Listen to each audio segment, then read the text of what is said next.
How's it going? I'm an architecture student and I'm going to be practicing some sketching skills. What I'm going to sketch today is the Mercedes-Benz Stadium by HOK in Atlanta, Georgia. And here's how I did it. So as you can see, I'm putting dots everywhere because I'm using a reference image. And the dots help me with outlining everything and kind of getting the scale right. I'm going with this loose sketching style that a lot of people who do urban sketching do. So for me, it's not about perfectionism and all the straight lines and exact length. I'm going with these, you can see these lines are really like wiggly and loose, and I just want to highlight the major architectural details, as you can see here, with these giant Dorito triangles that eventually make up that flower petal that the Mercedes-Benz Stadium is known for.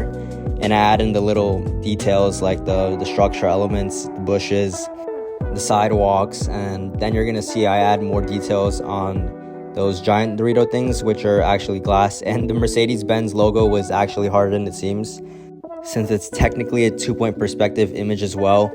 I wasn't using any reference lines. I was just kind of doing it in my head to see where I think the lines of perspective are. And they had to be like the perfect tilt and have the shadow in there too, so it looks real, not just completely flat. Although I didn't really focus too much on line weights, I was skeptical to add those lines in the glass because I thought maybe it was too heavy for glass lines. Usually if you're using different types of pens, here I'm using a micro pen, which is the 05 one. I think most people would probably use an 0051 one or just an 001. But I wanted to use the same micro pen for everything because I wanted it to be very like free-flowing and not care too much about being perfect. And if there was something that I wasn't going to add because I felt that it was like too small of a detail, then I just wouldn't add it. I say as I'm sketching in each individual strand of those fences. But yeah, this is a new style I wanted to go with my sketching. I used to be really on that type of realistic sketch, and it would take me like a couple hours to get every single minor architectural detail, and I just wanted to highlight the main ones. So I also wanted to improve my digital skills.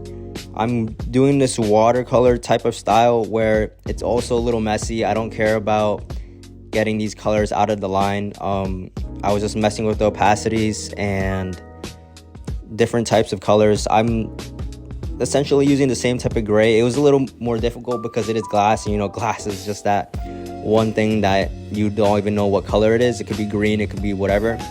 So this guy named Kyle from the official Adobe YouTube channel, he was showing people how to watercolor in Photoshop, and in that video, which I'll link down below, he was using the Kyle's Real watercolor type of brushes, and there was like 50 of them, and I found that magic one was the one that worked best for me and was the style that I liked the most. And there was different ones. There was a lot of messier ones that almost looked like a marker that were completely clean. But in real life, I'm not really good at watercoloring, so I try my best to mimic it.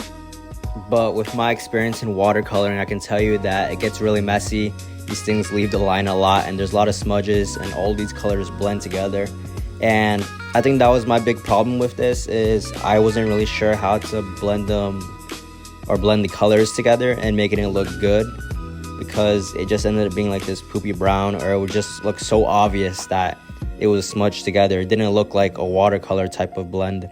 It looked like you put your mouse and just like drew a circle over it, like scribble over it, which is exactly what I did, but it shouldn't look like that. So that's something I wanted to fix. There was like 50 brushes, so it got a little overwhelming. I'm sure there's a setting that helped out with it, but for what it's worth, I did learn a lot. I think this watercolor style could be used for maybe even renders during the semester, because I'm getting tired of that realistic type of render. I want to try this, so let me know what you think. Thanks.